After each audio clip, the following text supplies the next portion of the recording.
All right. Well, thank you all again for joining us. Good evening, good afternoon, good morning, and good night. I'm Rick Little. Many of you know me. I'm one of the two co-founders of the Spring Meditation, and I'm really excited to be kicking off this evening's workshop and turning it over to our wonderful colleague, Mark Price, who is the founder of the Alchemy Collective, among many other accomplishments in his life, who will be facilitating this evening's workshop as well as the upcoming Somatic Foundations series that we'll be offering starting next Monday evening. So thank you again all for joining us. We'll be here for about an hour. And in addition to Mark giving us a bit of an intro into somatics, he'll be guiding us through a couple of practices, exercises, including, I believe, an eyes closed experience that we'll have for a few minutes with our eyes closed, and then we'll have time at the end for Q&A.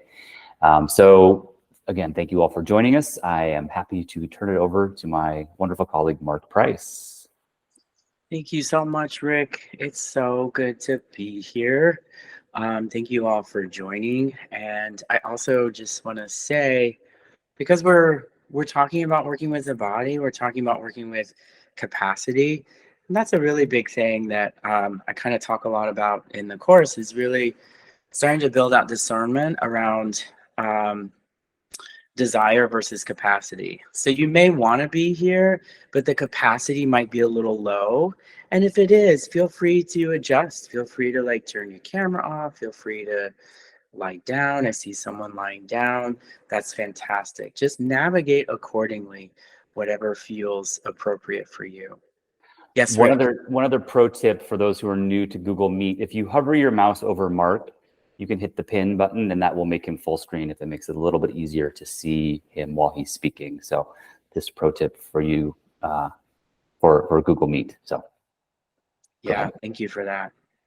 So I'm just gonna talk for like 2 seconds about me, which is I teach Vedic meditation, and starting to do a lot more social change work was my entryway into education and teaching, and more specifically working one-on-one somatically with people.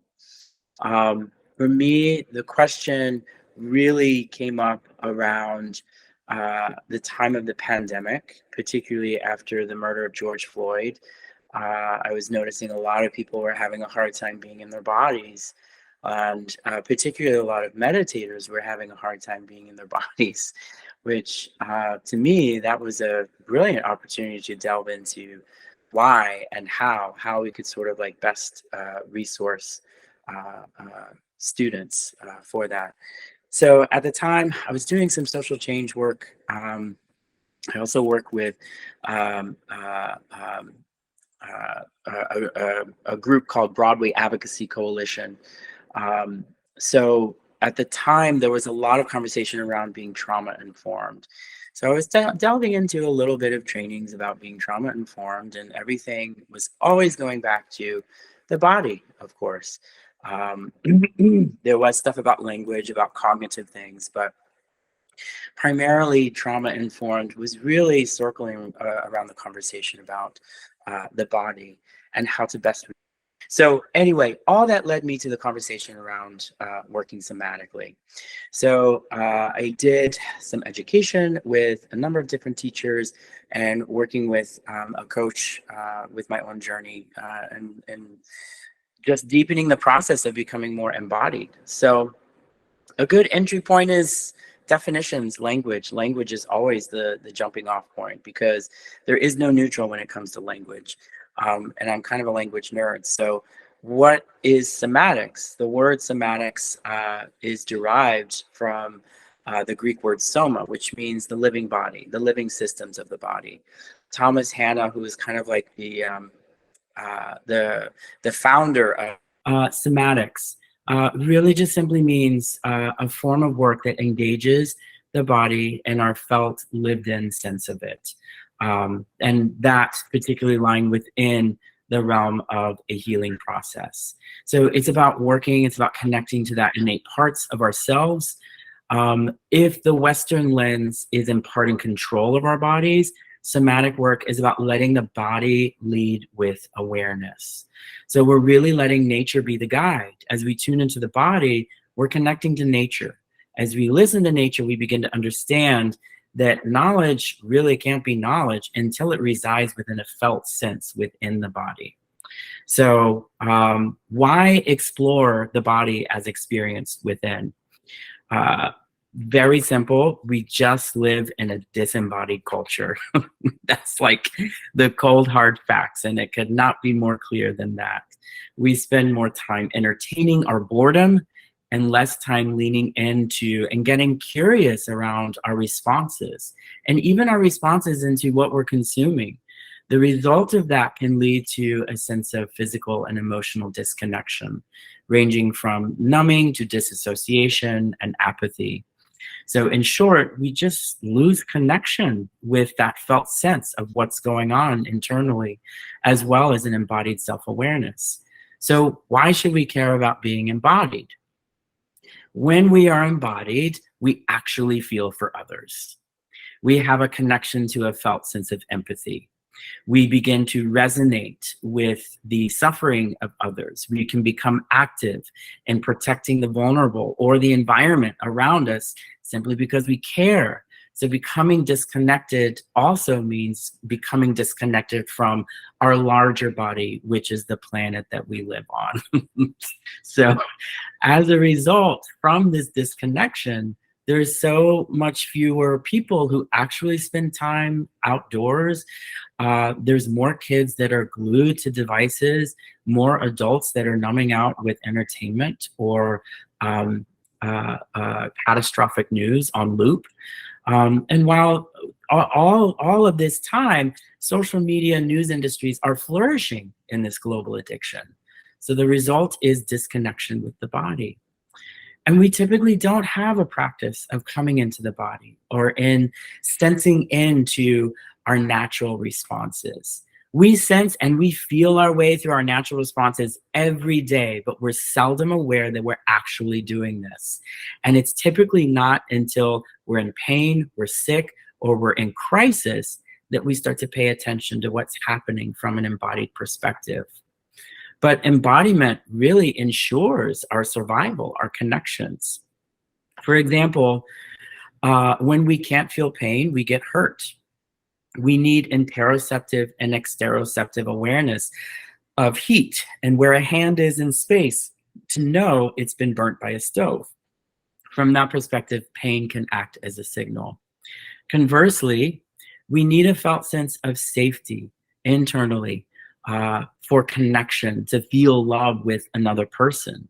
When we love deeply or feel the feelings of connection, even touch from another person, we feel into feelings of expansion that might sort of arise from within. So really, from this perspective, embodiment is about feeling oneself directly without the constant narration or interpretation of the thinking mind. This has no judgment, commentary from an inner belief, but rather presents raw data as it is. And we can call this present moment body awareness, or direct communication from a deeper sense of self or embodiment. And there are really sort of three factors that are kind of informing what's going on within our bodies and with our nervous systems. The first is a top-down, whatever is happening top-down. This includes thoughts, belief systems, language, internal narratives. That's why I say there is no neutral with language, because if we consistently, repeat, I'm a mess, the body responds to that. Or my back is just broken, right? If someone struggled with like chronic back pain for a long period of time, there is no neutral with language. Then there's the bottom up. That can influence your nervous system. And this includes biological, physiological things like interoceptive, exteroceptive awareness, vagal tone, immune system, or gut health. And then we have the factor of outside in, right? Where we live, whether or not we have access to health care, whether or not we are working, or access to money, relationships, community life events. All of that can inform it. So why study somatics simply is about knowledge is power. The more that we know what's happening from a nervous system perspective, a really key thing is that we can start to de-shame some of these responses. Such as, like, for example, if I'm feeling too emotional, if I'm feeling too reactive, or if I'm feeling reactive or too sensitive to a particular situation, sometimes that can just be a reverse indicator that there is too much hyperstimulation going on within my nervous system, and I can navigate accordingly with that data, as opposed to like just getting caught in like a top-down approach and thinking like, oh, why am I always so emotional? Why am I always so sensitive? Or why can't I just quote unquote calm down? All of this leads to this brilliant theme within somatics, which is the body as a being and it's not a thing. And we typically treat the body as a thing, right? I need to be relaxed, or I need to be calm, or I need to just sort of, navigate accordingly in this particular situation. So when we start to work somatically, we start building capacity to be with a lot of that sympathetic charge within the nervous system. We can start to understand which branch of the nervous system am I in? Am I in fight flight? Am I in rest and digest? Am I in the social engagement system where I don't feel sort of safe engaging with people at this party, right? And then we can have tools to sort of navigate accordingly. So the only thing I want to add to before we get into a little bit of a practice, which is somatics is not about changing the state that you're in. It's not about getting rid of the charge. It's about relationship. And I think that's a key point.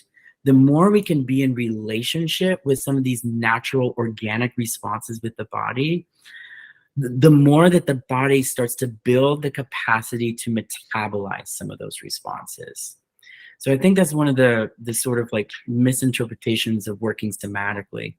That's why in the chat with Arden, I was laughing because it's true. You can't go on Instagram with sort of seeing like, try these 5 things when you're feeling too excited, but it also presents like an inherent sort of sense of shame, or like we shouldn't be having that, as opposed to really just sort of nurturing curiosity around what's underneath some of these responses. So the more that we build out some of that awareness, the more that we have a sense of agency, and the more the body can metabolize some of that. So I think I'm done talking. There's some stuff about meditation which if we have time, I'll get to that. But what I'd love to do is just do a short little practice just to work with resource and just pendulating between inner and outer awareness. And then doing a short little exercise and working with the language of the body and really sort of seeing how the body responds with a tiny little intention-laden practice. And then we'll meditate, and I'll talk about the course, the upcoming course, and then I'll stay for however long with questions if people have questions. So it's just a little teaser, a little taste to sort of like get the conversation of working somatically going. So with that, I'd love to just dive into a little bit of practice. So if you can, if you'd like to, I'd love to start standing. If that does not feel comfortable, or that's not something you don't want to do, don't stand. You can sit. But just want to start just kind of like dropping into the body. So we've been sitting, we've been staring at a screen, right? Which presents like a lot of focus with the eyes. So in this moment, you can just kind of listen to my voice and pendulate awareness on the horizon in front of you. Just kind of like moving out of that sort of like focus, that tunnel vision, and looking with the computer screen. Also, is the end of a work day. Some of you may have been looking at computer screens all day. So you really just start to notice, first of all, what it's like to sort of pendulate the gaze away from the computer. And if you can, just sort of like set your eyes on the horizon. You can almost imagine like the eyeballs sort of pulling back into the middle of the socket without trying to do so. We can't physically do that, but just sort of imagine, creatively imagine what that might feel like for the eyes to reset a little bit. And if you're by a window, if you're, by a view, just sort of see how far you can adjust your gaze on the horizon.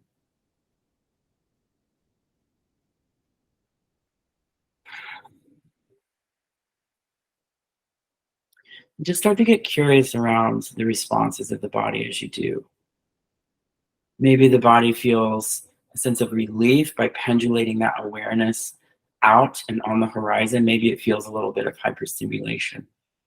Also, if you notice that the brain is starting to want to know why we're doing certain things, that's okay. Just see if you can sort of be okay with not knowing specifically. I promise you, I'll tell you why we do certain things. But just sort of to notice the experience first before we have the analytical processing of it. And from this position, just see if you can slightly raise your heels and then just drop the heels on the ground and see if you can just let the weight of your body go into the ground. So we're sort of like just allowing the orientation of processing from the head kind of drop into the body. So we can do this just a couple of times. Just slowly raise the heels a little bit and then just kind of drop into the ground and just notice what it's like to feel the support of the ground underneath you. And now taking the right hand and placing it over the underneath the left arm and the left hand on top of the right shoulder. Do that one or two more times with this embrace, almost like a little bit of a self hug. So slowly raise the heels and just drop the heels into the floor with a soft knee so you don't jam your knees. It's very gentle. And as you do, just notice what it's like to drop awareness of the center of gravity into the lower half of the body.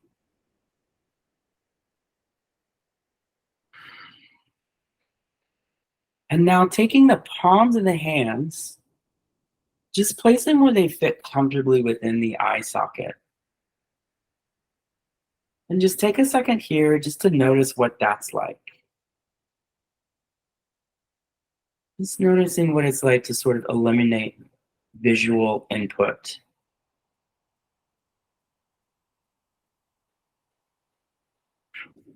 You may notice a change in your breath. You may notice a change in temperature with the body. Just continuing to nurture curiosity.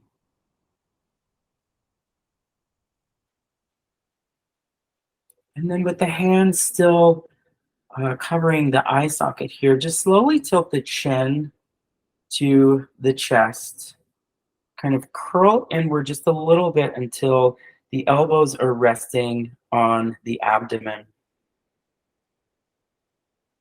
So it's almost like you're resting the elbows on the chest or the abdomen as you sort of eliminate visual input and just sort of drop into what it's like to sense internally. Stay here for about one or two more cycles of breath.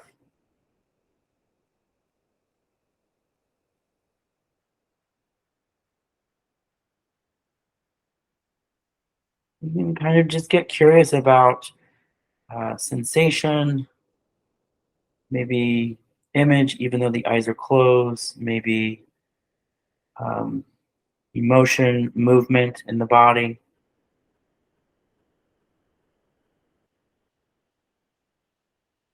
And now slowly begin to sort of unfurl the head as it floats back onto top of the spinal column. And then when the head feels like it's resting on top of the spinal column, you can slowly start to remove the palms of the hands from the eyes and start to pendulate the awareness back out again on the horizon. As you do, just start to open the eyes wide and you can even open the mouth too.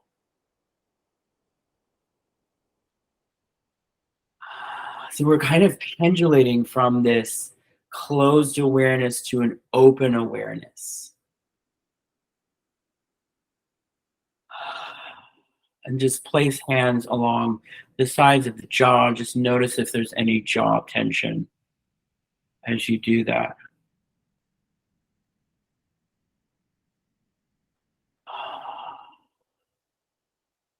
And keep the gaze on the horizon here. We'll do that same patterning one more time. So again, from here, just see if you can realign the head on top of the spinal column. A lot of us, particularly when we're in states of hyperstimulation or being hyperadrenalized, a lot of us kind of navigate with the head jutting forward. That's been my default position for decades. But if you can, if you notice that, first of all, this is like a separation from the head from the heart. As you sort of lift the head and the chin up slightly, you can allow the head to come back onto the top of the spinal column. And then once it's on the top of the spinal column, you can place the palms of the hands back into the eye socket where they fit gently, without pressing too hard or, you know, just allowing them to gently rest. And again, just notice what it's like to have this closed awareness. If it feels a sense of relief, eliminating the visual input. If the knees are locked, you can kind of soften the knees. And then slowly tilt the chin to the chest again. And just allow the elbows to rest on the chest.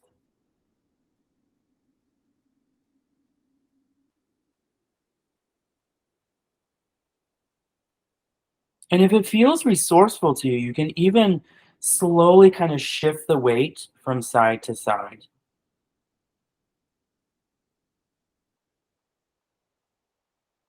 And if you feel like you're shifting weight from side to side with a faster tempo, see what it's like if you can just slow that tempo down. And just notice what happens when you start to slow that down.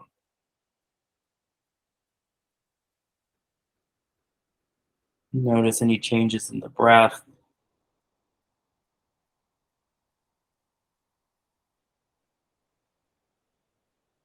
And then again, start to slowly unfurl the spinal column, allowing the head to come back on top. And then slowly start to move the palms of the hands away from the eyes again. And again, see if you can sort of realign the line of vision into the eyes are set in the middle of the eye sockets. And from this position, just slowly turn the head to the left and see if you can move the head with the gaze of the eyes. The tendency is to just want to turn the head to the left and see what it's like to just slow that down.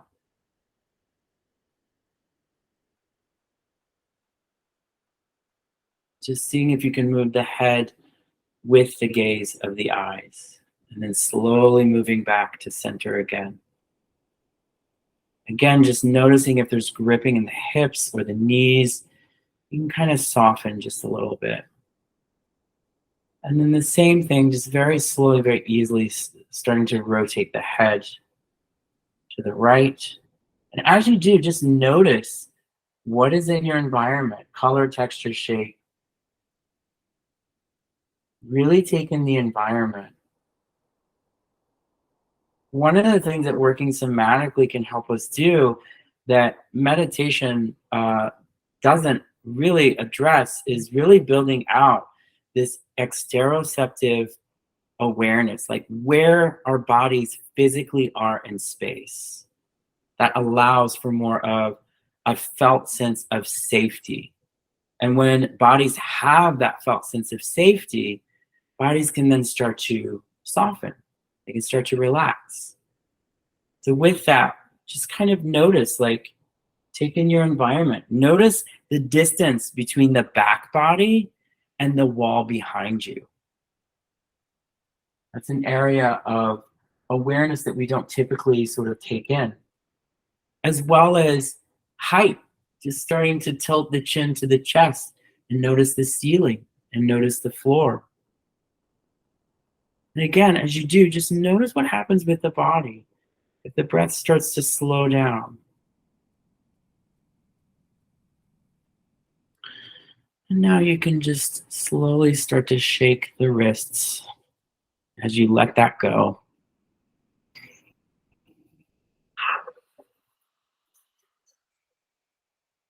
And then slowly find a comfortable seated position. Let's come back to a seated position.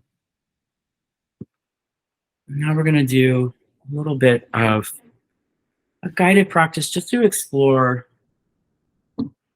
language of the body. So it's an exercise called following the breadcrumbs. It's a short guided meditation with space to observe sensations as they arise in the body in relationship to a specific intention.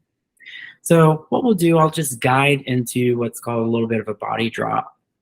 And then I'll sort of introduce a phrase, which is an intention to set in motion some curiosity around what the body might be holding in relationship to something. So the simple intention, the simple phrase is, what is my body holding in relationship to? And then you can fill in the blank. If you're curious about what your body is holding in relationship to your career, to your relationship, to this current time, to the day that you had, it can be anything, to your job situation. Just sort of like working with a small intention. This could be something in relationship to your life or any type of relationship. And as we do that, I'll introduce the phrase. And as you sort of introduce that phrase, just notice what's happening with the body. Notice what shows up. And we'll kind of do this for about 2 to 3 minutes. There's no right or wrong way to experience your experience. Just notice what arises and see if you can follow the breadcrumbs a little bit. So I'll guide us through. So just start to notice the feet on the floor. Notice the contact points of the feet and the floor pressing up against the feet. And kind of bring awareness to the sit bones underneath you. And feel the support of the chair or the cushion or the wall behind you. And as you do, see if you can kind of sense into the back body. To see if you can notice the connection of the upper back or the mid back or the low back. Just build out awareness of that back body.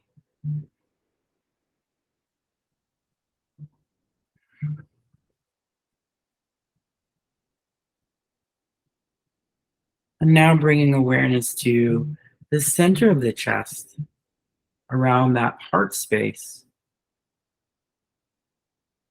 And just notice what that feels like. If it's hard to notice what you're noticing, which can be the case for a lot of people when you start working somatically, you can work with extremes, meaning does the center of the chest feel heavy or light, hot or cold, compassionate or agitated? Sometimes working with those polarizations can really help build a little bit of awareness around what you might be noticing.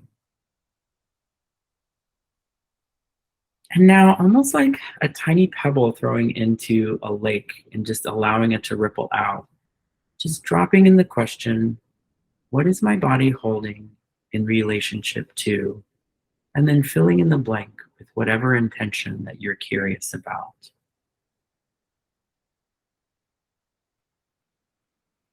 And I'll be quiet for about 2 to 3 minutes. And your only job is to nurture curiosity without judgment. Even drop that same intention 1 or 2 times to sort of get some movement and see what arises within the body. And again, the question is, what is my body holding in relationship to? And I'll be quiet for the next 2.5 minutes here.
Maybe about 30 more seconds.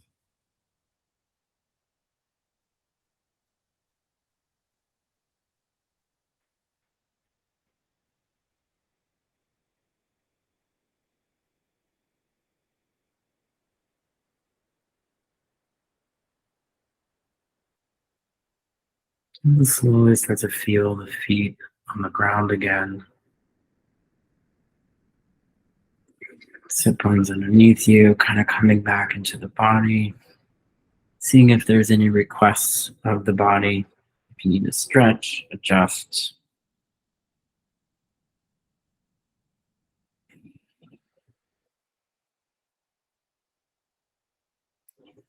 All right.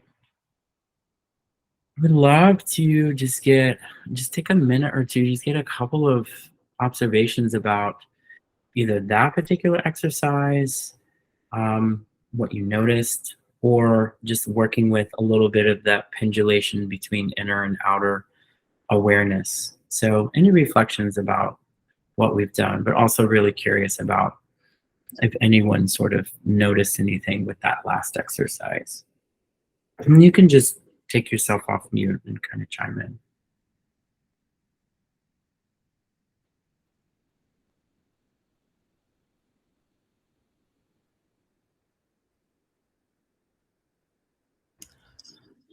I'm gonna say I noticed in that last exercise when you were asking us to consider a relationship my body is having with something else, I was relating it to my partner's body.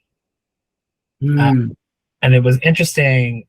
In the beginning, I was like, yeah, I love my partner's body. And then it changed to almost discomfort a bit, because sometimes when our bodies are next to each other, we get very hot. So it was like this interesting dynamic of, oh, I enjoy it. And then there's also, oh yeah, there's things about it I have to tolerate. And it was interesting to kind of notice that without his body being present, that my body has either a memory or an understanding on its own, that when I imagine it to be in contact, there's a range mhm. of different senses that I didn't think I could have without physically being there. Yeah, brilliant. Yeah, and that really speaks to like what bodies co-regulate with, and oftentimes even co-regulating things can be dysregulating things. So it's interesting how that can show up for sure. Yeah. We kind of get into this in the course, but really like kind of like throwing you into a little bit of an exploration without building out a lot of awareness. But the first session, we do kind of build out a lot of awareness about what the heck is the language of the body, because for some people, sometimes numbness or a freeze response is a common thing that comes up for people. Meaning, if you drop in a question or if you're working with the body, and all of a sudden you're like, I don't feel anything, right? That is super, super common, and it's brilliant intelligence of the body, which is freeze response. So sometimes, we talk about like what we can do to kind of work with freeze response and slowly start to thaw that out a little bit, particularly for people who have had a lot of charge for a long period of time. And that's the body's go-to with charge, is to just sort of like, have that freeze response.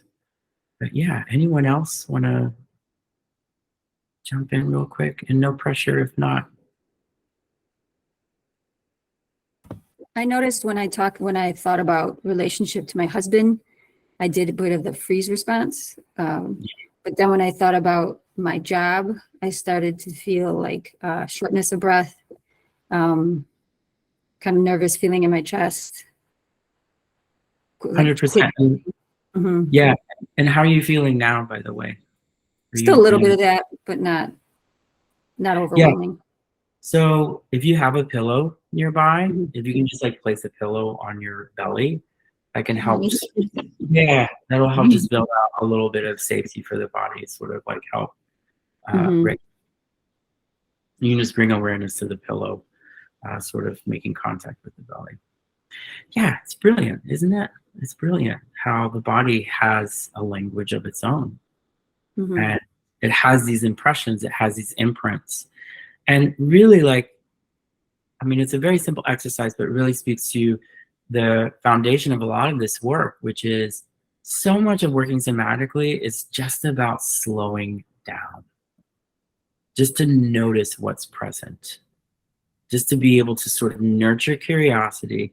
And really, like, it speaks to something that I say all the time in this work and working with people, is that slow is smooth and smooth is fast. The tendency is to want to like figure stuff out or to like override the body sometimes with some of these responses. But with working in this manner, we're going against everything that the world is telling us that we should be doing. And the main thing is tempo, right? That we should be flying at Mach speed with all of our pursuits. When the brilliant thing about the body is that the body operates on land time, it doesn't operate on human time. So the body really processes things in its own time. And again, I think when we can make space for that, sometimes even just acknowledging that is enough for a response to sort of metabolize or to move through the body. Sometimes not. Sometimes it takes a while to work with some of those things and kind of massage them out. But I think that's the difference between working top down versus bottom up. Top down is usually like top down can include things like talk therapy, meditation, breath work. Anytime we're working with the prefrontal cortex to sort of utilize a tool with a preferred or desired outcome, even if it doesn't have attachment to that outcome.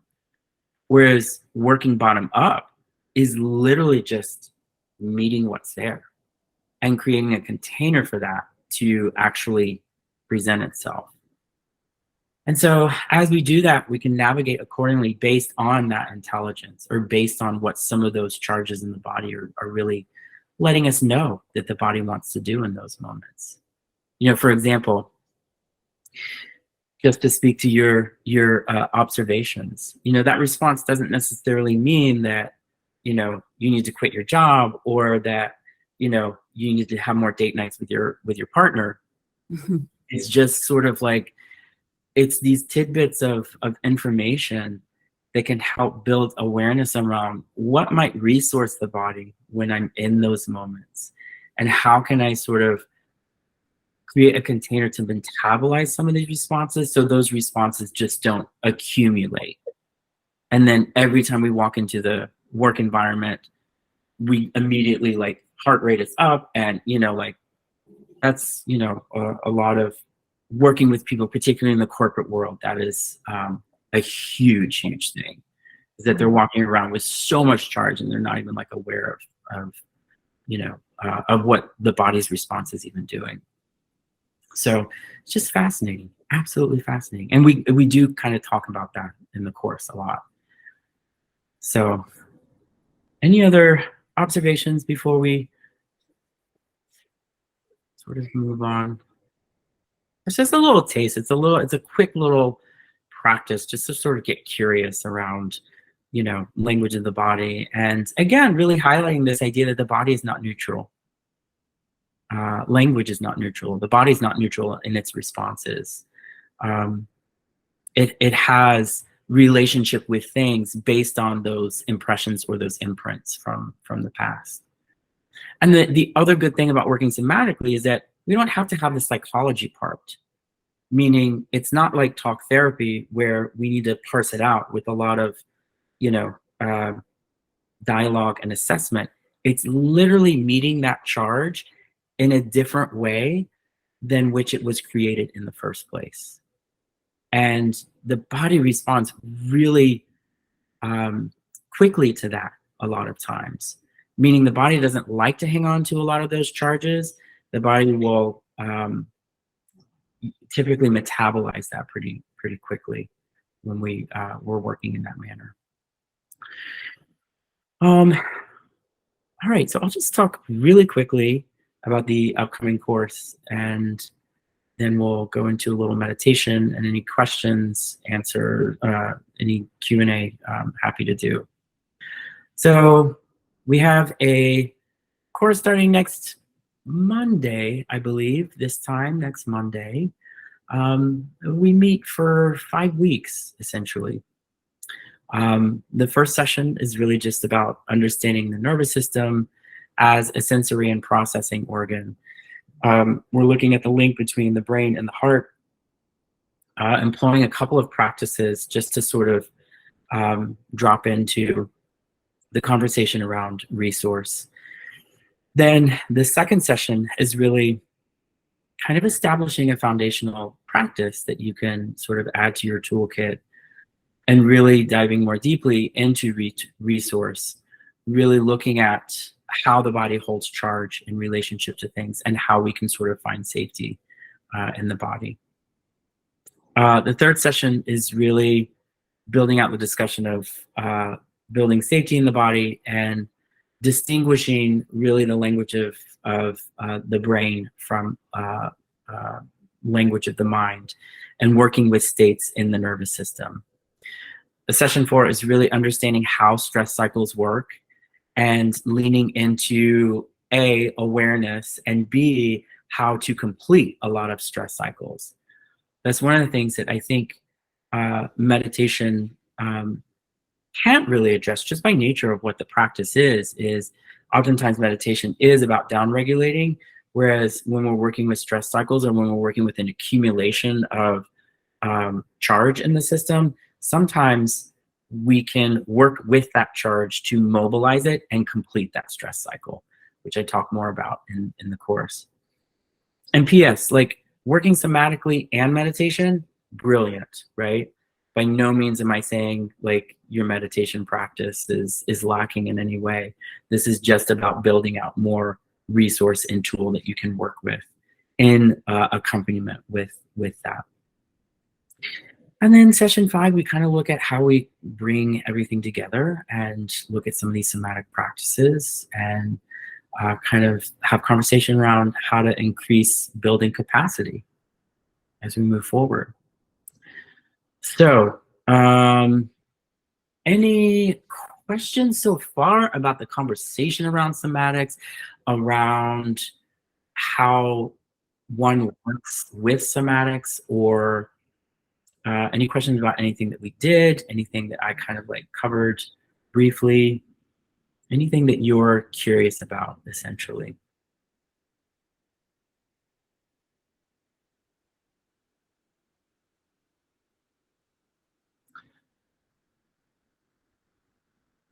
All right. So, Actually, I do have a question quick. yeah. I saw, it was funny because today I just saw, I've never heard of somatics until I received this email. And then I saw a brochure somewhere, I think it was at one of the hospitals I was working at, and it said something about somatics, but it also mentioned TRE, a TRE. Are you familiar with that? I did that once and I didn't like that. Is that in part of somatics, or is that not? I'm not familiar with that particular Okay, one. so that this just brochure had that. Okay, then that makes me feel better. Thank you. Yeah. Yeah, that sounds interesting, though. I'll have to look into that. All right. So with that, let's get into a little bit of meditation. And yeah, I'll lead us in. Okay. Before we begin, Mark, how Yeah. long will we be meditating? Just because I know we're up getting at like close to the an end. hour for this. So Yeah. for those who have to leave right at 6:30, I think what we'll do. What do you suggest, Rick? What do you think we should do? Maybe we shouldn't do the full 20. Maybe just do like a shorter meditation. Yeah, maybe just a few minutes. And if folks need to hop off a little early, that's totally fine. We will share this recording with all of you so you can revisit it. And I put in the chat the link to the page on our site where you can register for the course itself. And if you have any questions about the course or about somatics, you're more than welcome to reach out to us at info@thespringmeditation.com, and we can forward those along to Mark. Or maybe Mark, you could drop your email into the chat. You could ask him your question directly. But it looks like as you're typing, Judy has a question. If you want to go ahead and ask it. Judy. But Judy, you're muted. You have to unmute yourself.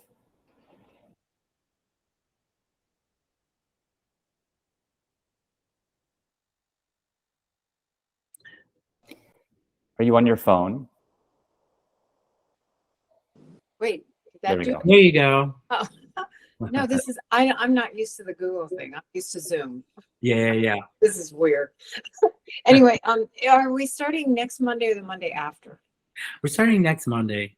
Live participation is encouraged, but if you can't make it for a particular session, they will be recorded. Okay, just wanted to check because I already signed up. Okay. And one note, they're all Monday evenings with the exception of one of them is on a Tuesday. And I'm going to tell you right now which one that is. I think it's the August 22nd session is a Tuesday. Yeah. Other than that, it's the next 5 Mondays with the exception of the 21st. It's actually happening on the 22nd. Yeah. Great. So thank you all for joining us. I hope folks will stick around for the meditation. But of course, if anybody needs to hop off, you're more than welcome to do so. And hopefully we'll see you at our upcoming course. And with that, I'll turn it back to Mark. Perfect. All right. So just finding a comfortable position. And again, just feeling back into the body, feel the feet underneath you, feel the sit bones. Leaning back into the chair, feeling connection of the chair with the upper back, mid back, low back. And just sort of taking in the environment around you, just noticing color, texture, shape, detail. Maybe something about this space that you haven't noticed yet. Just allowing the body to just arrive.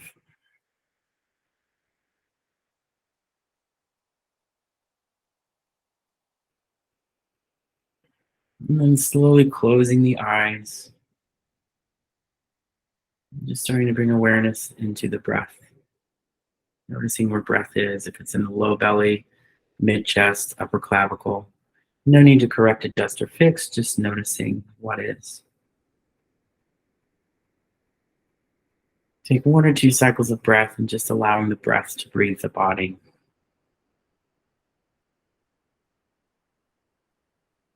Allowing the breath to breathe the body.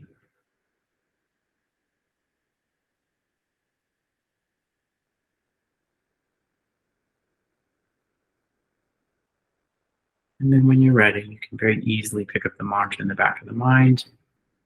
Just like any other thought, no attachment to expectation or result, just simple innocence. Don't worry about the time. We'll keep track for you.